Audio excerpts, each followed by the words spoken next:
ಓಂ ಶ್ರೀ ಗುರು ಬಸವಲಿಂಗಾಯ ನಮಃ. ತಮಗಾಗಿ ರೂಪುಗೊಂಡ ಜಂಬೂ ಸವಾರಿ ಎಂಬ ಈ ಕಾರ್ಯಕ್ರಮಕ್ಕೆ ತಮ್ಮೆಲ್ಲರಿಗೂ ಆದರದ ಸ್ವಾಗತ, ಸುಸ್ವಾಗತ. ಇವತ್ತಿನ ಸಂಚಿಕೆಯ ವಿಷಯ ಅಹಲ್ಯೆ. ಈ ಸಂಚಿಕೆಯಲ್ಲಿ ನಾನು ಪಂಚಕನ್ಯೆಯರಲ್ಲಿ ಒಬ್ಬಳಾದ ಅಹಲ್ಯೆಯ ಜೀವನ ಕಥನವನ್ನು ವಿವರಿಸಲಿದ್ದೇನೆ. ಈ ಪಂಚಕನ್ಯೆಯರು ಅಂದರೆ ಯಾರು? ಮೊದಲು ಅವರ ಬಗ್ಗೆ ಸ್ವಲ್ಪ ಮಾಹಿತಿ. ನಮ್ಮ ಪುರಾಣ ಕಥೆಗಳ ಪ್ರಕಾರ 5 ಜನ ಸ್ತ್ರೀಯರು ಪಂಚಕನ್ಯೆಯರೆಂದು ಪ್ರಸಿದ್ಧಿ ಪಡೆದಿದ್ದಾರೆ. ಅವರಾರೆಂದರೆ ಅಹಲ್ಯ, ಸೀತಾ, ದ್ರೌಪದಿ, ಮಂಡೋದರಿ ಹಾಗೂ ವಾಲಿಯ ಪತ್ನಿ ತಾರೆ. ಈ 5ರಲ್ಲದೆ ಬೃಹಸ್ಪತಿಯ ಪತ್ನಿಯ ಹೆಸರು ಕೂಡ ತಾರೆ. ಹೀಗಾಗಿ ಇವರು 6 ಜನರಿದ್ದರೂ ರೂಢಿಯಲ್ಲಿ ಈ 6 ಜನ ಸ್ತ್ರೀಯರನ್ನು ಪಂಚಕನ್ಯೆಯರೆಂದೇ ಕರೆಯಲಾಗುತ್ತದೆ. ರಾಮಾಯಣ, ಮಹಾಭಾರತ ಮುಂತಾದ ಪುರಾಣಗಳು ಈ ಪಂಚಕನ್ಯೆಯರು ಪುಣ್ಯಾತ್ಮರೆಂದು, ಮಹಾಪತಿವ್ರತೆಯರೆಂದು ಪ್ರಮಾಣಪೂರ್ವಕವಾಗಿ ಸಾರುತ್ತವೆ. ಈ ಪತಿವ್ರತೆಯರು ತಿಳಿದೋ ತಿಳಿಯದೆಯೋ ಪರಪುರುಷನ ಸಂಗ ಮಾಡಿದರೂ ಅವರಿಗೆ ಮುಕ್ತಿ ಮಾರ್ಗಕ್ಕೆ ಯಾವ ಧಕ್ಕೆ ಬರುವುದಿಲ್ಲ. ಬದಲಾಗಿ ಪುಣ್ಯವಂತರೆನಿಸಿಕೊಂಡು ಪ್ರಾತಸ್ಮರಣೀಯರಾಗಿದ್ದಾರೆ. ಹೀಗಾಗಿ ಇವರೆಲ್ಲರನ್ನೂ ನಿತ್ಯವೂ ಸ್ಮರಿಸಿದರೆ ಎಂತಹ ಮಹಾಪಾಪವೂ ನಾಶವಾಗುತ್ತದೆ ಎಂದು ನಮ್ಮ ಸಂಸ್ಕೃತಿ ಮತ್ತು ಪುರಾಣಗಳಲ್ಲಿ ಉಕ್ತವಾಗಿದೆ. ಬನ್ನಿ ಹಾಗಾದರೆ ಈಗ ನಾವು ಅಹಲ್ಯೆಯ ಜೀವನದತ್ತ ದೃಷ್ಟಿ ಹರಿಸೋಣ. ಭೂಲೋಕವನ್ನು ಸುತ್ತಿ ತಾವು ಸಂಗ್ರಹಿಸಿದ ವಿಶೇಷ ವಿಷಯಗಳೊಂದಿಗೆ ನಾರದರು ಬ್ರಹ್ಮಲೋಕಕ್ಕೆ ಬಂದಿಳಿಯುತ್ತಾರೆ. ನಾರಾಯಣ ನಾರಾಯಣ ಎಂದು ಹರಿಸ್ಮರಣೆ ಮಾಡುತ್ತಾ ಬ್ರಹ್ಮನ ಮುಂದೆ ನಿಂತು, ನಾನೀಗ ಭೂಲೋಕ ಸಂಚರಿಸಿ ಬರುತ್ತಿದ್ದೇನೆ, ಅಲ್ಲಿ ಇನ್ನೂ ಪರಿಪೂರ್ಣ ಮಾನವ ಸೃಷ್ಟಿಯೇ ಆಗಿಲ್ಲವಲ್ಲ ಎನ್ನುತ್ತಾರೆ. ಆಗ ಬ್ರಹ್ಮದೇವ ಸ್ವಲ್ಪ ಯೋಚಿಸಿ, ನಿಜ ನಾರದ, ನೀನು ಹೇಳುತ್ತಿರುವುದು ಎಂದು ಒಪ್ಪಿಕೊಳ್ಳುತ್ತಾನೆ. ಆಗ ನಾರದರು, ಹಾಗಾದರೆ ಪರಿಪೂರ್ಣ ಮಾನವ ಸೃಷ್ಟಿ ಮಾಡಿ ತೋರಿಸಿ ನೋಡೋಣ ಎಂದು ಸವಾಲು ಹಾಕಿ ಅಲ್ಲಿಂದ ನಿರ್ಗಮಿಸುತ್ತಾರೆ. ಆಗ ಬ್ರಹ್ಮದೇವ ಕಣ್ಮುಚ್ಚಿ ಈಗಾಗಲೇ ಸೃಷ್ಟಿಸಲ್ಪಟ್ಟ ಸಕಲ ವಸ್ತುಗಳನ್ನು ಜ್ಞಾಪಿಸಿಕೊಂಡು ಅವುಗಳಲ್ಲಿ ಅತ್ಯಂತ ಚೆಲುವಿನ ಪುಷ್ಪಗಳ ಸೌಂದರ್ಯ ಸಾರಂಗಗಳನ್ನು ಚಿಂತಿಸಿ ಬೆರೆಸಿದ. ಸೌಂದರ್ಯ ಮಥನ ಮಾಡಿದ. ಸೌಂದರ್ಯ ರಾಶಿಯ ಮಂಥನದಿಂದ ಅತ್ಯದ್ಭುತ ಚೆಲುವಿನ ಸ್ತ್ರೀಯೋರ್ಗಳನ್ನು ತಿದ್ದಿ ತೀಡಿದ. ಅದಕ್ಕೆ ಮೆರುಗು ಕೊಟ್ಟಂತೆ ಸಕಲ ಕಲಾನೈಪುಣ್ಯಗಳನ್ನು ಅವುಗಳಲ್ಲಿ ಬೆರೆಸಿ ಒಂದು ಅಪೂರ್ವವಾದ ಸ್ತ್ರೀ ಮೂರ್ತಿಯನ್ನು ಹೊರತಂದ. ಸಕಲ ಅಂಗಗಳು, ಸಕಲ ಚೆಲುವು, ಸಕಲ ಕಲೆಗಳಿಂದ ನಿರ್ಮಿತವಾಗಿದ್ದ ಆ ಸ್ತ್ರೀ ಮೂರ್ತಿಗೆ ಜೀವ ತುಂಬಿದ. ಅದೋ ಅಲ್ಲಿ ಎದ್ದು ನಿಂತಳು ಯೌವನದ ಜಗನ್ಮೋಹನೆ, ನಾರದರ ಸವಾಲಿಗೆ ಉತ್ತರ ರೂಪವಾಗಿ. ಈಗ ಬ್ರಹ್ಮ ತನ್ನ ಮಾನಸ ಪುತ್ರಿಯಾದ ಇವಳಿಗೆ ಅಹಲ್ಯೆ ಎಂದು ಹೆಸರಿಟ್ಟ. ಸರ್ವಾಂಗ ಸಂಪೂರ್ಣ ಸ್ತ್ರೀ ಪುಷ್ಪ ಅವಳು. ಯೌವನ ತುಂಬಿದ ಅವಳು ನೋಡುವವರ ಕಣ್ಮಣಿ. ಸತ್ಯಲೋಕದಲ್ಲಿ ತಂದೆಯಾದ ಬ್ರಹ್ಮನ ಪೋಷಣೆಯಲ್ಲಿ ವಿಜೃಂಭಿಸತೊಡಗಿದಳು ಅಹಲ್ಯೆ. ಆಗಿಂದಾಗ್ಗೆ ದೇವತೆಗಳು, ಪಿತೃಗಳು, ಋಷಿಗಳು ಬ್ರಹ್ಮನ ಆಸ್ಥಾನಕ್ಕೆ ಬರುವುದು ಅನಿವಾರ್ಯ. ಹಾಗೆ ಬಂದಾಗಲೆಲ್ಲ ಅವರು ಅಹಲ್ಯೆಯನ್ನು ಕಂಡು ತಾವು ಬಂದಿದ್ದ ಕಾರ್ಯವನ್ನೇ ಮರೆತು ಅವಳ ಚೆಲುವಿಗೆ ಮರುಳಾಗಿ ಮೈಮರೆಯುತ್ತಿದ್ದರು. ಅದೊಂದು ದಿವಸ ದೇವೇಂದ್ರ ಬ್ರಹ್ಮನನ್ನು ಕಾಣಲು ಸತ್ಯಲೋಕಕ್ಕೆ ಬಂದಿಳಿದು ನೇರವಾಗಿ ಬ್ರಹ್ಮನ ಅರಮನೆಗೆ ಬಂದ. ಪ್ರವೇಶಿಸುತ್ತಿರುವಾಗಲೇ ಫಳ್ ಎಂದು ಮಿಂಚು ಮಿಂಚಿತು. ಇದೇನು ಅರಮನೆಯಲ್ಲಿ ಮಿಂಚು? ಇದು ಹೇಗೆ ಸಾಧ್ಯ ಎಂದು ಯೋಚಿಸುತ್ತಲೇ ಅರೆಬರೆ ಮುಚ್ಚಿದ ತನ್ನ ಕಣ್ಣುಗಳನ್ನು ಪೂರ್ತಿ ತೆರೆದು ಮಿಂಚು ಹೊಡೆದ ಕಡೆ ನೋಡಿದ. ಆಹಾ, ಅದೇನು ಅವಳ ಸೌಂದರ್ಯ! 3 ಲೋಕದಲ್ಲೂ ಕಾಣದ ಆಕರ್ಷಕ ಹೆಣ್ಣು ಯಾರಿವಳು? ಇಂತಹವಳನ್ನು ಇದುವರೆಗೂ ನಾನು ಕಂಡಿಲ್ಲವಲ್ಲ ಎಂದು ಇಂದ್ರ ಭಾವಪರವಶನಾದ. ಅವಳ ಚೆಲುವು ಇಂದ್ರನ ಮನವನ್ನು ಹೊಕ್ಕಿತ್ತು. ಮನ ಮರ್ಕಟವಾಯಿತು. ಒಳಗೆಲ್ಲ ಅಲ್ಲೋಲ ಕಲ್ಲೋಲ. ಸಂಪೂರ್ಣ ಸೋತು ಹೋಗಿಬಿಟ್ಟ ಇಂದ್ರ ಅವಳ ಚೆಲುವಿಗೆ. ದೂರದಿಂದ ಇಂದ್ರನ ಈ ಅವಸ್ಥೆಯನ್ನು ಕಂಡು ಬ್ರಹ್ಮದೇವ ಚಿಂತಾಕ್ರಾಂತನಾದ. ಇಂದ್ರನ ದೃಷ್ಟಿ ನನ್ನ ಪುತ್ರಿಯ ಮೇಲೆ ಬಿದ್ದಿದೆ. ಮುಂದೇನು? ಅಹಲ್ಯೆಯನ್ನು ಯಾರಿಗೆ ವಹಿಸಲಿ? ಯಾರು ಇವಳನ್ನು ಕಣ್ಣಾಗಿ ಕಾಯುವವರು? ಮೊದಲು ಅಹಲ್ಯೆಯನ್ನು ಈ ಸತ್ಯಲೋಕದಿಂದ ಹೊರಗೆ ಕಳಿಸಬೇಕು ಎಂದುಕೊಂಡ. ನಂತರ ತನ್ನ ಜ್ಞಾನದೃಷ್ಟಿಯಿಂದ ಪ್ರಪಂಚವನ್ನೆಲ್ಲ ಸುತ್ತಾಡಿದ ಬ್ರಹ್ಮ ಆಗ ಅವನಿಗೆ ಗೋಚರಿಸಿದ್ದು ಗೋದಾವರಿ ನದಿ ತೀರ. ಅಲ್ಲೊಂದು ಕುಟೀರ, ಅಲ್ಲೊಬ್ಬ ಸುಂದರ ತರುಣ ತಪಸ್ವಿ. ಅವನ ಹೆಸರು ಗೌತಮ. ಅವನ ಮೇಲೆ ನಿಂತಿತು ಬ್ರಹ್ಮನ ದೃಷ್ಟಿ. ಹೌದು, ಇವನೇ ಸರಿಯಾದವನು. ಕಾಮೋದ್ರೇಕಗಳನ್ನು ಜಯಿಸಿದ ಸುಂದರ ತರುಣ, ತಾರುಣ್ಯದಲ್ಲೇ ಸನ್ಯಾಸಿಯಾಗಿ ಸರ್ವಸ್ವವನ್ನು ತ್ಯಜಿಸಿ ತಪಸ್ಸು ಮಾಡುವ ಕಠಿಣ ಮನಸ್ಕ. ಅಹಲ್ಯೆಯನ್ನು ಸಲಹಲು ಇವನೇ ಯೋಗ್ಯ ಎಂದು ತೀರ್ಮಾನಿಸಿದ ಬ್ರಹ್ಮದೇವ. ಬ್ರಹ್ಮನ ಕರೆಗೆ ಓಗೊಟ್ಟು ಬ್ರಹ್ಮಲೋಕಕ್ಕೆ ಬಂದಿಳಿದ ಗೌತಮ ಬ್ರಹ್ಮನಿಗೆ ನಮಸ್ಕರಿಸಿ, ನನ್ನಿಂದೇನಾಗಬೇಕು ದೇವ, ಆಜ್ಞಾಪಿಸು ಎಂದು ವಿನಯದಿಂದ ಕೇಳಿದ. ಆಗ ಅಹಲ್ಯೆಯನ್ನು ಹೊರಬರುವಂತೆ ಕರೆದ ಬ್ರಹ್ಮದೇವ. ಅಹಲ್ಯೆ, ಅಲ್ಲಿ ಮಿಂಚು, ಸಕಲ ಸೌಂದರ್ಯದ ಮಿಂಚು ಬಂದಂತಾಯಿತು. ಗೌತಮ ಬೆಪ್ಪಾಗಿ ಬಾಯಿ ತೆರೆದು ನಿಂತು ಬಿಟ್ಟ. ಒಂದು ಕ್ಷಣ, ಇದೋ ನೋಡು, ಇವಳ ಹೆಸರು ಅಹಲ್ಯೆ, ನನ್ನ ಮಾನಸ ಪುತ್ರಿ. ಇವಳ ಸೌಂದರ್ಯ ಸೌರಭಕ್ಕೆ ಧಾವಿಸಿ ಬರಲಾರಂಭಿಸಿದ್ದಾರೆ ದೇವಲೋಕದವರು. ಅದರಲ್ಲೂ ಇಂದ್ರ, ಅವನಿಗೆ ಇವಳ ಮೇಲೆ ಕಣ್ಣಿದೆ. ಇದೇ ನನಗೆ ದೊಡ್ಡ ಚಿಂತೆ ಆಗಿದೆ ಎಂದು ಹೇಳಿದ. ಈ ಎಲ್ಲರ ಕಣ್ಣು ತಪ್ಪಿಸಿ ಕೆಲಕಾಲ ಇವಳನ್ನು ಕರೆದುಕೊಂಡು ಹೋಗಿ ಭೂಲೋಕದಲ್ಲಿ ನಿನ್ನಾಶ್ರಯದಲ್ಲಿರಿಸಿಕೊ. ಕಾಲ ಒದಗಿ ಬಂದಾಗ ನಾನೇ ಬಂದು ಕರೆದುಕೊಂಡು ಹೋಗುತ್ತೇನೆ. ಇಲ್ಲವೇ ಏನು ಮಾಡಬೇಕೆಂದು ನಿನಗೆ ತಿಳಿಸುತ್ತೇನೆ. ಅವಳು ನಿನ್ನ ಹತ್ತಿರ ಇರುವಷ್ಟು ಕಾಲ ಕನ್ಯೆಯಾಗಿಯೇ ಉಳಿಯಬೇಕು. ಗೌರವದಿಂದ ಮರ್ಯಾದೆಯಿಂದ ಅವಳನ್ನು ಜೋಪಾನ ಮಾಡಬೇಕು ಎಂದು ಬ್ರಹ್ಮದೇವ ಗೌತಮನಿಗೆ ಆಜ್ಞಾಪಿಸಿದ. ಮನದಲ್ಲಿ ತನ್ನದೇ ಆದ ಸಂಶಯ, ಅಂಜಿಕೆ ಇದ್ದರೂ ಇದೊಂದು ತನ್ನ ಬ್ರಹ್ಮಚರ್ಯಕ್ಕೆ, ತಪಸ್ಸಿಗೆ ಸವಾಲೆಂದು ತೀರ್ಮಾನಿಸಿದ ಗೌತಮ ಅವಳನ್ನು ಕರೆದುಕೊಂಡು ಹೋಗಲು ಸಿದ್ಧನಾದ.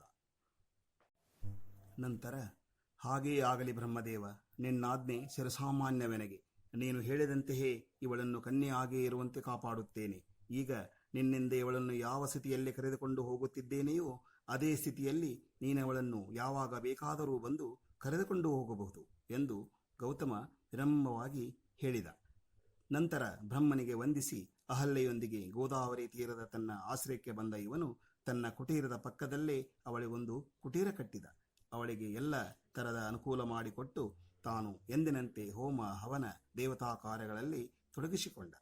ಒಮ್ಮೊಮ್ಮೆ ಅಹಲ್ಯೆಯ ಅಸ್ತಿತ್ವವನ್ನೇ ಮರೆತು ಬಿಡುತ್ತಿದ್ದ. ಒಂದು ಕ್ಷಣವಾದರೂ ಅವಳನ್ನು ಒಂದು ಜೀವವೆಂದು ಭಾವಿಸುತ್ತಿದ್ದನೇ ಹೊರತು ಅವಳನ್ನು ಹೆಣ್ಣೆಂದು ಭಾವಿಸಿ ನೋಡುತ್ತಿರಲಿಲ್ಲ. ಕಾಮ ಅಲ್ಲಿ ಸೋತಿದ್ದ. ಗೌತಮನ ಕಟ್ಟುನಿಟ್ಟಿನ ತಪಶ್ಚರ್ಯಕ್ಕೆ ಒಗ್ಗಿ ಹೋದ ಅಹಲ್ಯೆ ಅವನಂತೆ ತಾನೂ ಕಟ್ಟುನಿಟ್ಟಿಗೆ ಬದ್ಧಳಾಗಿದ್ದಳು. ತನ್ನೆಲ್ಲ ದೇವಕಾರ್ಯಗಳನ್ನು ಮುಗಿಸಿಕೊಂಡು ಗೌತಮನ ಅವಶ್ಯಕತೆಗಳ ಕಡೆಗೆ ಗಮನ ಕೊಡುತ್ತಾ ಪೂಜೆಗೆ ಎಲ್ಲ ಅಣಿ ಮಾಡಿಕೊಡುತ್ತಿದ್ದಳು. ಇಬ್ಬರೇ ಇಬ್ಬರು, ಯೌವನದಿಂದ ತುಂಬಿ ನಿಂತ ಗಂಡೊಂದು, ತಾರುಣ್ಯದಿಂದ ತುಂಬಿ ತುಳುಕುವ ಹೆಣ್ಣೊಂದು, ಏಕಾಂತ ಸ್ಥಾನ. ಏನು ಮಾಡಿದರೂ ಯಾರೂ ಕೇಳುವವರಿಲ್ಲ. ಇಂತಹ ಸಮಯದಲ್ಲೂ ಏಕಾಂತದಲ್ಲೂ ಅಹಲ್ಯೆಯ ಮನಸ್ಸು ಒಂದು ಸಲವಾದರೂ ಅತ್ತಿತ್ತ ತುಡಿಯಲಿಲ್ಲ. ಅಂತಹ ಸಂಯಮದ ಹೆಣ್ಣು ಅಹಲ್ಯೆ. ಗಂಡಿನಾಸೆ, ಬಯಕೆ, ಆತುರ ಇವು ಯಾವುವೂ ಅವಳಲ್ಲಿ ಒಂದು ಸಲವಾದರೂ ಮೂಡಲಿಲ್ಲ. ಅಹಲ್ಯೆಯ ಈ ಸ್ವಭಾವವನ್ನು ನೋಡಿದಾಗ ಅವಳು ಇತರೆ ಹೆಣ್ಣುಗಳಂತೆ ಕಾಮದಾಸೆಗೆ ಬಲಿಯಾಗುವಳಲ್ಲವೆಂಬುದು ಖಚಿತವಾಗುತ್ತದೆ. ಅವಳಿಗೆ ಜೀವನಕ್ಕಾಗಿ, ಸಂಸಾರಕ್ಕಾಗಿ ಕಾಮವೇ ಹೊರತು ಕಾಮವೇ ಜೀವನವಲ್ಲ, ಸಂಸಾರವಲ್ಲ ಎಂಬುದು ನಿಶ್ಚಿತವಾದುದು.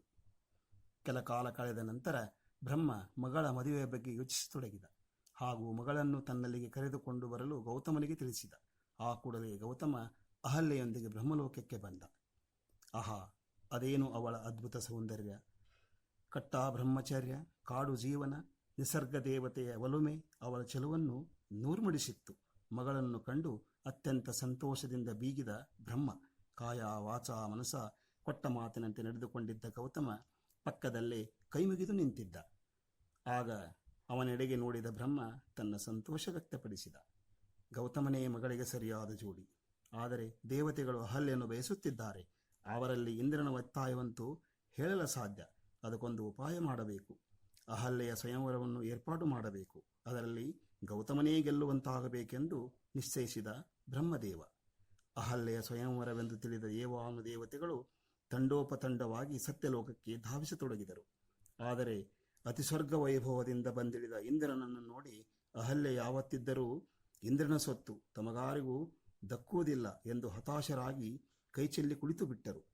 ಇಡೀ ಭೂಮಂಡಲವನ್ನು 3 ಸಲ ಪ್ರದಕ್ಷಿಣೆ ಮಾಡಿ ಯಾರು ಮೊದಲು ಇಲ್ಲಿ ಬರುತ್ತಾರೋ ಅವರಿಗೆ ನನ್ನ ಮಗಳ ಜೊತೆ ವಿವಾಹ ಮಾಡುತ್ತೇನೆ ಎಂದು ಬ್ರಹ್ಮದೇವ ಘೋಷಿಸಿದ. ಇಂದ್ರನು ತನ್ನ ಐರಾವತವನ್ನೇರಿ ಹೊರಟರೆ ಎಲ್ಲ ದೇವಾನುದೇವತೆಯರು ತಮ್ಮ ತಮ್ಮ ರಥವನ್ನೇರಿ ಭೂಪ್ರದಕ್ಷಿಣೆಗಾಗಿ ಹೊರಟು ಹೋದರು. ಹೀಗೆಲ್ಲ ದೇವತೆಗಳ ಸಮೂಹವೇ ಅಹಲ್ಯೆಗಾಗಿ ತಹತಹಿಸುತ್ತಿರುವುದನ್ನು ಕಂಡು ಬೆಪ್ಪಾಗಿ ನಿಂತಿದ್ದ ತರುಣ ಗೌತಮ ಎಚ್ಚೆತ್ತ. ಇವರೆಲ್ಲ ಅಹಲ್ಯೆಗಾಗಿ ಪ್ರಯತ್ನಿಸುತ್ತಿರುವಾಗ ತಾನೇಕೆ ಹೀಗೆ ಕಲ್ಲಾಗಿ ನಿಂತು ಬಿಟ್ಟೆ? ನಾನೂ ಏಕೆ ಪ್ರಯತ್ನಿಸಬಾರದು ಎಂದು ಗೌತಮನ ಮನದಲ್ಲಿ ಮೊಟ್ಟ ಮೊದಲ ಬಾರಿಗೆ ಅಹಲ್ಯೆಯ ಮೇಲೆ ಆಸೆಯುಂಟಾಯಿತು. ಈ ಆಲೋಚನೆ ಬಂದೊಡನೆ ಚುರುಕಾದ ಗೌತಮ ಇವರೆಲ್ಲ ಬಲಶಾಲಿಗಳು, ವೀರರು, ತನಗೆ ಏನಿದೆ ಎಂದು ಚಿಂತಿಸಿದ. ನಂತರ ಏಕಿಲ್ಲ, ಹೌದು, ನನಗೆ ಬುದ್ಧಿ ಇದೆ, ಶಕ್ತಿಗಿಂತ ಯುಕ್ತಿ ಮೇಲಲ್ಲವೇ ಎಂದು ತಕ್ಷಣವೇ ತನ್ನ ಆಶ್ರಮದತ್ತ ಓಡಿದ. ಗೌತಮನ ಆಶ್ರಮದಲ್ಲಿ ದೇವಲೋಕದ ಆಕಳು ಕಪಿಲ ಇತ್ತು. ಆಗ ಅದು ಗರ್ಭ ಧರಿಸಿತ್ತು. ಅದೇ ಆಗ ಅದಕ್ಕೆ ಪ್ರಸವ ವೇದನೆ ಆರಂಭವಾಗಿ ಗೌತಮ ಅಲ್ಲಿಗೆ ಬಂದಾಗ ಅರ್ಧ ಕರುವು ಹೊರಬಂದಿತ್ತು. ಗೌತಮ ತಡ ಮಾಡಲಿಲ್ಲ. ಕೂಡಲೇ ಕಪಿಲೆಯನ್ನು 3 ಸಲ ಪ್ರದಕ್ಷಿಣೆ ಮಾಡಿದ. ನಂತರ ದೀರ್ಘದಂಡ ನಮಸ್ಕಾರ ಹಾಕಿ ಕಪಿಲೆಗೆ ಕೈ ಮುಗಿದು, ತಾಯಿ ಕಪಿಲ, ನೀನೇ ನನಗೆ 3 ಲೋಕ, ಪ್ರಪಂಚ ಎಲ್ಲ ನೀನೇ ಎಂದು ಕೂಡಲೇ ಸತ್ಯಲೋಕಕ್ಕೆ ಧಾವಿಸಿದ. ಇಲ್ಲಿ ಬಂದವನೇ ಬ್ರಹ್ಮದೇವನೇ, ಇದೋ 3 ಆವರ್ತಿ ಭೂಪ್ರದಕ್ಷಿಣೆ ಮಾಡಿ ಮೊದಲು ಬಂದಿದ್ದೇನೆ. ನಿನ್ನ ಅನತಿಯಂತೆ ಅಹಲ್ಯೆ ನನಗೆ ಸೇರಬೇಕು ಎಂದು ಕೈಮುಗಿದು ನಿಂತ. ಆಗ ಬ್ರಹ್ಮದೇವ, ಗೌತಮ, ನೀನು ಮೊದಲಿಗೆ ಬಂದುದು ಸರಿ. ಅಹಲ್ಯೆಗಾಗಿ ಆಸೆಯಿಂದ ಓಡಿ ಹೋದವರೆಲ್ಲರೂ ಬರಲಿ. ಅವರೆಲ್ಲರೆದುರಿಗೆ ಅಹಲ್ಯೆ ನಿನ್ನವಳಾಗುವಳು ಎಂದು ಅಭಯವಿತ್ತ. ಇತ್ತ ಎಲ್ಲರಿಗಿಂತಲೂ ತಾನೇ ಮೊದಲು ಬಂದಿಳಿದೆ ಎಂದು ಬೀಗುತ್ತ ಬಂದ ಇಂದ್ರ ಅಲ್ಲಿದ್ದ ಗೌತಮನನ್ನು ನೋಡಿ ಇದೇಗೆ ಸಾಧ್ಯ ಎಂದು ಬ್ರಹ್ಮನನ್ನು ಪ್ರಶ್ನಿಸಿದ. ಆಗ ಬ್ರಹ್ಮ, ದೇವತೆಗಳೇ, ದೇವೇಂದ್ರನೇ, ಇದೋ ಇಲ್ಲಿ ನಿಂತಿರುವ ಗೌತಮ 3 ಆವರ್ತಿ ಭೂಪ್ರದಕ್ಷಿಣೆ ಮಾಡಿ ನಿಮ್ಮೆಲ್ಲರಿಗಿಂತಲೂ ಮೊದಲೇ ಬಂದಿದ್ದಾನೆ. ಅಹಲ್ಯೆ ಅವನಿಗೇ ಸೇರುವಳು ಎಂದು ಘೋಷಿಸಿದ. ಇದನ್ನು ಒಪ್ಪಿಕೊಳ್ಳದೆ ವಿರೋಧ ಮಾಡುತ್ತಿದ್ದ ಇಂದ್ರನತ್ತ ಒಮ್ಮೆ ದೃಷ್ಟಿ ಬೀರಿ ನಂತರ ಗೌತಮನತ್ತ ತಿರುಗಿದ ಬ್ರಹ್ಮ, ಗೌತಮ, ನಿನ್ನ ಮೊದಲ ಆಗಮನದ ಬಗ್ಗೆ ಇವರಿಗೆಲ್ಲ ವಿವರಿಸು ಎಂದು ಹೇಳಿದ. ಆಗ ಗೌತಮ, ದೇವೇಂದ್ರನೇ, ಪ್ರಸವಿಸುವ ಆಕಳನ್ನು 1 ಆವರ್ತಿ ಪ್ರದಕ್ಷಿಣೆ ಮಾಡಿದರೆ ಇಡೀ ಭೂಮಂಡಲವನ್ನೇ ಪ್ರದಕ್ಷಿಣೆ ಮಾಡಿದ ಪುಣ್ಯ ಲಭಿಸುತ್ತದೆ ಎಂದು ಧರ್ಮಶಾಸ್ತ್ರದಲ್ಲಿ ಹೇಳಲಾಗಿದೆ. ಆ ನ್ಯಾಯದ ಪ್ರಕಾರ ನಾನು ನನ್ನ ಆಶ್ರಮದಲ್ಲಿ ಆಗತಾನೇ ಪ್ರಸವಿಸುತ್ತಿದ್ದ ಅದು ಕರುವಿನ ಅರ್ಧ ಭಾಗ ಹೊರಗೆ ಬಂದಾಗ ನಾನು 3 ಬಾರಿ ಅದನ್ನು ಪ್ರದಕ್ಷಿಣೆ ಮಾಡಿದೆ. ಅಂದ ಮೇಲೆ ಧರ್ಮಶಾಸ್ತ್ರ ನಿಯಮದಂತೆ ನಾನು 3 ಬಾರಿ ಭೂಮಂಡಲವನ್ನೇ ಪ್ರದಕ್ಷಿಣೆ ಮಾಡಿದಂತೆ ಆಯಿತು. ಹೀಗೆ ನಾನು ಮೊದಲು ಸತ್ಯಲೋಕಕ್ಕೆ ಹಿಂದಿರುಗಿದ್ದೇನೆ ಎಂದು ಉತ್ತರಿಸಿದ. ಆಗ ಬ್ರಹ್ಮದೇವನು ಅದು ಶಾಸ್ತ್ರಸಮ್ಮತವೆಂದು ಅಹಲ್ಯೆ ಗೌತಮನ ಪತ್ನಿಯಾಗುವಳೆಂದು ಪ್ರಕಟಿಸಿದ. ಈಗ ಕಟಕಟ ಹಲ್ಲು ಕಡಿದ ಇಂದ್ರ, ಎಂಥ ಮೋಸವಾಯಿತು! ತ್ರಿಲೋಕ ಸುಂದರಿ, ತನ್ನೊಡನೆ ಸ್ವರ್ಗದಲ್ಲಿರಬೇಕಾದವಳು ಇದೀಗ ಈ ಸನ್ಯಾಸಿಯೊಂದಿಗೆ ಕಾಡಿನಲ್ಲಿರಬೇಕಾಯಿತು ಎಂದು ಪರಿತಪಿಸಿದ. ಆದರೆ ಎಂದಾದರೊಂದು ದಿನ ಇವಳನ್ನು ಕೂಡಿಯೇ ತೀರುತ್ತೇನೆ, ಪಡೆದೇ ತೀರುತ್ತೇನೆ ಎಂದು ಮನದಲ್ಲೇ ನಿರ್ಧರಿಸಿದ. ಬ್ರಹ್ಮದೇವನ ಆಶೀರ್ವಾದದೊಂದಿಗೆ ಮದುವೆಯಾದ ತನ್ನ ಹೆಂಡತಿ ಅಹಲ್ಯೆಯೊಂದಿಗೆ ತನ್ನ ಆಶ್ರಮಕ್ಕೆ ಬಂದ ಗೌತಮ ಅಹಲ್ಯೆಯೊಡನೆ ಅಲ್ಲಿ ಪ್ರವಚನ, ಪಾಠ, ಜಪ, ತಪ, ಪೂಜೆಯನ್ನು ಮಾಡುತ್ತಾ ಸರಳ ಸಂಸಾರ ಸಾಗಿಸತೊಡಗಿದ. ಪತಿಯ ಲೌಕಿಕ ಮತ್ತು ಅಲೌಕಿಕವಾದ ಎರಡೂ ಜೀವನಕ್ಕೂ ಸಹಭಾಗಿನಿಯಾಗಿ ಪತಿಯ ವಾಕ್ಯವೇ ವೇದವಾಕ್ಯವೆಂದು ತಿಳಿದು ಅವನ ಸಂತೋಷವೇ ತನ್ನ ಸಂತೋಷವೆಂದು ತಿಳಿದು ಗೌತಮನೊಂದಿಗೆ ಜೀವನ ನಡೆಸತೊಡಗಿದಳು ಅಹಲ್ಯೆ. ಮನದ ತುಂಬೆಲ್ಲ ಗೌತಮನೇ, ಬೇರೆಯವರಿಗೆ ಅವಳ ಮನದಲ್ಲಿ ಎಳ್ಳಷ್ಟೂ ಜಾಗವಿರಲಿಲ್ಲ. ಹೀಗೆ ಸತಿಪತಿಯರ ಸುಖ ಸಂಸಾರ ಸುಂದರವಾಗಿ ಸಾಗುತ್ತಿತ್ತು. ಇತ್ತ ಸತ್ಯಲೋಕದಿಂದ ಹಿಂದಿರುಗಿದ ಇಂದ್ರನಿಗೆ ಸುಖಶಾಂತಿ ಇಲ್ಲದಾಯಿತು. ಅಹಲ್ಯೆಯನ್ನು ಕಾಣುವ ಕೂಡುವ ಆತುರ ಹೆಚ್ಚಾಯಿತು. ಹೇಗಾದರೂ ಮಾಡಿ ಅವಳನ್ನು ಪಡೆಯಲೇಬೇಕೆಂದು ತೀರ್ಮಾನಿಸಿದ ಇಂದ್ರ ಅದೇ ಘಳಿಗೆಗಾಗಿ ಕಾಯತೊಡಗಿದ. ಒಂದು ದಿನ ರಾತ್ರಿ ಗೌತಮರ ಆಶ್ರಮದ ಹತ್ತಿರ ಬಂದ ಇಂದ್ರ ಒಂದು ಉಪಾಯ ಹೂಡಿದ. ಕಾಮಾತುರಾಣಾಂ ನ ಭಯಂ ನ ಲಜ್ಜಾ ಎಂಬಂತೆ ತನ್ನ ಉಪಾಯದನುಸಾರ ಮಧ್ಯರಾತ್ರಿ ಇರುವಾಗಲೇ ಕೋಳಿ ಕೂಗಿದಂತೆ ಕೂಗಿಬಿಟ್ಟ. ಆ ಕೂಗಿಗೆ ದಿಗ್ಗನೆ ಮೇಲೆದ್ದ ಗೌತಮ, ಇದೇನು, ಇಷ್ಟು ಹೊತ್ತು ಮಲಗಿಬಿಟ್ಟೆನಲ್ಲ, ಆಗಲೇ ಸೂರ್ಯ ಉದಯಿಸುವ ಸಮಯವಾಗಿದೆಯೇ ಎಂದು ತಿಳಿದು ಕೃಷ್ಣಾಜಲದಿಂದ ಮೇಲೆದ್ದು ಕೈಯಲ್ಲಿ ಕಮಂಡಲ ಹಿಡಿದು ಸ್ನಾನಕ್ಕಾಗಿ ಗೋದಾವರಿ ನದಿಗೆ ತೆರಳಿದ. ಈಗ ಗೌತಮ ಹೊರ ಹೋಗುತ್ತಲೇ ತನ್ನ ಕುಯುಕ್ತಿ ಫಲಿಸಿತೆಂದು ಸಂತಸಗೊಂಡ ಇಂದ್ರ ಮುಂದಿನ ಕಾರ್ಯಕ್ಕೆ ಅಣಿಯಾದ. ತಕ್ಷಣ ತನ್ನ ದೇವತಾಶಕ್ತಿಯಿಂದ ಗೌತಮನಂತೆ ರೂಪಧರಿಸಿ ಕುಟೀರದ ಬಾಗಿಲಿಗೆ ಬಂದ. ಬಾಗಿಲು ತೆರೆದೇ ಇದ್ದುದರಿಂದ ಒಳಬಂದ ಅಹಲ್ಯೆ ಮಲಗಿದ್ದಳು. ಬಾಗಿಲನ್ನು ಹಾಗೆ ಹಾಕಿಕೊಂಡು ಬಂದ ಇಂದ್ರ ರೂಪಸಿಯಾದ ಅಹಲ್ಯೆಯ ಹತ್ತಿರ ಬಂದಾಗ ಅಹಲ್ಯೆಗೆ ಥಟ್ಟನೆ ಎಚ್ಚರವಾಯಿತು. ಗೌತಮನ ರೂಪ ಧರಿಸಿದ ಇಂದ್ರ ಅವಳನ್ನು ತನ್ನ ತೋಳ ತೆಕ್ಕೆಯಲ್ಲಿ ಬಂಧಿಸಿಬಿಟ್ಟ. ಇದ್ಯಾವುದೂ ಅವಳಿಗೆ ಗೊತ್ತಿಲ್ಲ. ಗಂಡನೆಂದೇ ತಿಳಿದಳು. ಗಂಡನ ತುಡಿತಕ್ಕೆ ಆಗುವುದು ಹೆಂಡತಿಯ ಲಕ್ಷಣ ಎಂದುಕೊಂಡ ಅಹಲ್ಯೆ ಸ್ಪಂದಿಸಿದಳು. ಅದು ಅವಳ ಕರ್ತವ್ಯವಾಗಿತ್ತು, ಪತ್ನಿ ಧರ್ಮವಾಗಿತ್ತು. ಗಂಡನೆಂದೇ ಭ್ರಮಿಸಿ ಗಂಡನಂತೆ ಇದ್ದ ದೇವೇಂದ್ರನ ಮೋಸಕ್ಕೆ ಬಲಿಯಾದಳು ಅಹಲ್ಯೆ. ಅರಿಯದೆ ಅವನೊಡನೆ ಸಹಕರಿಸಿದಳು. ಆಗ ಅವಳಿಗೆ ಮೊಟ್ಟಮೊದಲ ಬಾರಿಗೆ ಸಂದೇಹವಾಯಿತು. ಆದರೆ ಕಾರ್ಯ ಮುಗಿದಿತ್ತು. ಸಮಯ ಮಿಂಚಿತ್ತು. ಇಂದ್ರನ ಭೋಗಲಾಲಸೆ ತೀರಿತ್ತು. ಇತ್ತ ನದಿ ಸ್ನಾನಕ್ಕೆಂದು ಹೊರಗೆ ಹೋಗಿದ್ದ ಗೌತಮ ಹಾಗೆಯೇ ತಲೆ ಎತ್ತಿ ಆಕಾಶ ನೋಡಿದ. ಅರೆ, ಇದೇನು, ಇನ್ನೂ ಸೂರ್ಯೋದಯ ಸಮಯವಾದಂತಿಲ್ಲವಲ್ಲ ಎಂದುಕೊಂಡು ನಂತರ ಜ್ಞಾನದೃಷ್ಟಿಯಿಂದ ನೋಡಲು ಬೆಳಗಾಗಲು ಇನ್ನೂ ಸಾಕಷ್ಟು ಸಮಯವಿದೆ, ಹೀಗೇಕಾಯಿತು ಎಂದು ಅವನ ಮನದಲ್ಲಿ ಸಂಶಯ ಮೂಡಿತು. ಕೂಡಲೇ ಕುಟೀರದತ್ತ ದಾಪುಗಾಲು ಹಾಕಿದ ಗೌತಮ. ಕುಟೀರದ ಬಾಗಿಲು ಬಡಿದ. ಬಾಗಿಲು ತೆರೆಯಿತು. ಗೌತಮ ಬಂದು ನಿಂತ ಇಂದ್ರ ತಕ್ಷಣವೇ ಬೆಕ್ಕಿನ ರೂಪ ಧರಿಸಿ ಕಿಂಡಿಯಿಂದ ಹೊರಹಾರಿದ. ಇದೆಲ್ಲ ಏನು ಎಂದು ದಿಗ್ಭ್ರಾಂತಳಾಗಿ ನೋಡುತ್ತಾ ನಿಂತು ಬಿಟ್ಟಳು ಅಹಲ್ಯೆ. ಇದನ್ನೆಲ್ಲ ಕಂಡ ಗೌತಮ ತಡ ಮಾಡದೆ ಕಮಣ್ಣಲ್ಲಿದ್ದ ನೀರನ್ನು ಕೈಗೆ ಬೆಕ್ಕಿಸಿಕೊಂಡು ಅಭಿಮಂತ್ರಿಸಿ ಬೆಕ್ಕಿನ ಮೇಲೆ ಚೆಲ್ಲಿಬಿಟ್ಟ. ಕೂಡಲೇ ಬೆಕ್ಕು ಮಾಯವಾಗಿ ತನ್ನ ಮೂಲ ರೂಪ ತಾಳಿ ನಿಂತಿದ್ದ ಇಂದ್ರ ಹೆದರಿಕೆ ಮುಖದಲ್ಲಿ ಮಡುವುಗಟ್ಟಿತ್ತು. ತಪ್ಪಿತಸ್ಥನಾಗಿ ಮಹರ್ಷಿ ಕೈಗೆ ಸಿಕ್ಕಿಬಿದ್ದ. ಹೌಹಾರಿ ನೋಡಿದಳು ಅಹಲ್ಯೆ. ಇದೇನು? ಇವನು ನನ್ನ ಪತಿಯಲ್ಲವೇ? ಪ್ರಶ್ನೆಗೆ ಉತ್ತರವಾಗಿ ನಿಂತಿದ್ದ ತಪ್ಪಿತಸ್ಥ ದೇವೇಂದ್ರ. ನಖಶಿಕಾಂತ ಉರಿದಿದ್ದ ಗೌತಮ ದೊಡ್ಡವರು ಮಾಡುವ ಹೆಡ್ಡ ಕೀಳು ಕೆಲಸ ಕಣ್ಮುಂದೆ ನಿಂತಿದೆ. ಅವನಿಗೆ ಕೋಪ ನೆತ್ತಿಗೇರಿತು. ದೇವೇಂದ್ರ, ದೇವತೆಗಳಿಗೆ ರಾಜನಾದ ನೀನು ಇಂತಹ ನೀಚ ಹೇಯ ಕೆಲಸಕ್ಕೆ ಕೈ ಹಾಕಬಹುದೇ? ಗುರುಪತ್ನಿ ಅಂದರೆ ಋಷಿಗಳು ನಿನಗೆ ಗುರು ಸಮಾನ, ಅಂದರೆ ಅವಳು ನಿನಗೆ ತಾಯಿಯ ಸಮಾನ. ಅಂಥವರ ಪತ್ನಿಯನ್ನು ಕಾಮಿಸುವುದು ನಿನಗೆ ತರವೇ? ಪರಸ್ತ್ರೀ ವ್ಯಾಮೋಹ ನರಕಕ್ಕೆ ದಾರಿ ತೋರುವುದೆಂದು ನಿನಗೆ ಗೊತ್ತಿಲ್ಲವೇ ಎಂದು ಆರ್ಭಟಿಸಿದ. ನಂತರ ಕಳ್ಳನಂತೆ ಕಾಮಿಸಿದ ನಿನ್ನ ದೇಹದ ತುಂಬೆಲ್ಲ ಯೋನಿಯಾಗಲಿ, ನಿನ್ನ ಅಹಂಕಾರ ಪುರುಷತ್ವ ಅಳಿಯಲಿ, ಹತವೀರ್ಯನಾಗು ಎಂದು ಭಯಂಕರ ಶಾಪ ನೀಡಿದ. ಇಷ್ಟಾದರೂ ಗೌತಮನ ಕೋಪಾಗ್ನಿ ಶಾಂತವಾಗಲಿಲ್ಲ. ನಂತರ ಅಹಲ್ಯೆಯತ್ತ ತಿರುಗಿ, ಪತಿಯನ್ನು ಮೋಸ ಮಾಡಿದ ಪಾಪಿಷ್ಠೆ, ಮಾಡಿದ ತಪ್ಪಿಗೆ ಪ್ರಾಯಶ್ಚಿತವಾಗಿ ಬಹುಕಾಲ ವಾಯುವನ್ನೇ ಸೇವಿಸಿಕೊಂಡು ಶಿಲೆಯಾಗಿ ಬೀಡು ಎಂದು ಕಠೋರವಾಗಿ ಅಹಲ್ಯೆಗೆ ಶಾಪವಿತ್ತ. ಕಂಡವನೊಡನೆ ಕೂಡಿದ ಕಾಂತೆಯ ಕಣ್ಣಲ್ಲಿ ಛಲ್ಲನೆ ನೀರು ಚಿಮ್ಮಿತು. ಪತಿದೇವನೇ, ಇದರಲ್ಲಿ ನನ್ನದೇನೂ ತಪ್ಪಿಲ್ಲ. ಮೋಸ ಹೋದೆ. ನೀವೇ ಬಂದಿರುವೆರೆಂದು ಸಹಕರಿಸಿದೆ. ತಿಳಿಯದೆ ಅರಿಯದೇ ಮಾಡಿದ ಅಪರಾಧ, ಅಜ್ಞಾನದಿಂದ ಮಾಡಿದ ತಪ್ಪು ಕ್ಷಮಾರ್ಹ. ಮಾನಸಿಕವಾಗಿ ನಾನು ಸಂಪೂರ್ಣ ನಿಷ್ಪಾಪಳು ಎಂದು ದುಃಖಿಸುತ್ತಾ ಪತಿಯ ಪಾದಗಳಿಗೆರಳಿದಳು ಅಹಲ್ಯೆ. ನನ್ನನ್ನು ಮನ್ನಿಸು ದೇವ ಎಂದು ಪರಿಪರಿಯಾಗಿ ಬೇಡತೊಡಗಿದಳು. ಪತಿಯ ಪಾತಿವೃತ್ಯದ ಬಗ್ಗೆ ಅಪಾರ ನಂಬಿಕೆ ಇದ್ದ ಗೌತಮನ ಕಲ್ಲಾದ ಹೃದಯ ಕರಗಿತು. ಅವಳಲ್ಲಿ ಕರುಣೆ ಹುಟ್ಟಿತು. ಪಾಪ, ಮೋಸ ಹೋಗಿದ್ದಾಳೆ ಎಂದುಕೊಂಡ. ನಂತರ ಅಹಲ್ಯೆ, ನನ್ನ ಪ್ರೀತಿಯ ಪತ್ನಿ, ನೀನು ನಿಷ್ಪಾಪಳು. ನಿನ್ನದೇನೂ ತಪ್ಪಿಲ್ಲ ಇದರಲ್ಲಿ. ಆದರೆ ಶಾಪವನ್ನು ಕೊಟ್ಟಾಗಿದೆ, ಹಿಂದಕ್ಕೆ ತೆಗೆದುಕೊಳ್ಳಲಾಗದು. ಭಯಪಡಬೇಡ ಮಡದಿಯೇ. ಕೆಲ ಕಾಲಾನಂತರ ಶ್ರೀಮನ್ನಾರಾಯಣನೇ ದಶರಥ ಪುತ್ರ ಶ್ರೀರಾಮನಾಗಿ ಅವತರಿಸುತ್ತಾನೆ. ಕಾರಣಾಂತರಗಳಿಂದ ಈ ಸ್ಥಳಕ್ಕೆ ಬರುತ್ತಾನೆ. ಆಗ ಅವನ ಕಾಲು ನಿನಗೆ ತಗುಲಿ ಶಾಪ ವಿಮೋಚನೆಯಾಗಿ ಪುನಃ ನೀನು ಅಹಲ್ಯೆಯ ರೂಪ ಪಡೆದು ಮತ್ತೆ ನನ್ನೊಂದಿಗೆ ಮೊದಲಿನಂತೆ ನನ್ನ ಪ್ರೀತಿಯ ಪತ್ನಿಯಾಗಿ ಸುಖವಾಗಿರಬಹುದು ಎಂದು ವಿಶಾಪ ನೀಡುತ್ತಾನೆ. ಇತ್ತ ಇಂದ್ರ ಮೈಯೆಲ್ಲ ಯೋನಿಗಳಾಗಿ ಸ್ವರ್ಗದಲ್ಲಿ ಕಾಣಿಸದಂತೆ ಕಣ್ಮರೆಯಾಗಬೇಕಾಗುತ್ತದೆ.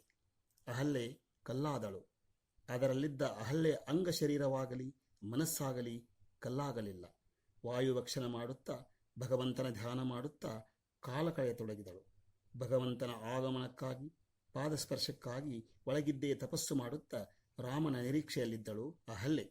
ಪತಿವ್ರತೆಯಾದ ಅಹಲ್ಯೆ ಮುಂದೊಮ್ಮೆ ರಾಮನ ಪಾದಸ್ಪರ್ಶವಾಗಿ ಮೊದಲಿನಂತೆ ಅಹಲ್ಯೆಯಾಗಿ ಪತಿಯನ್ನು ಸೇರುತ್ತಾಳೆ.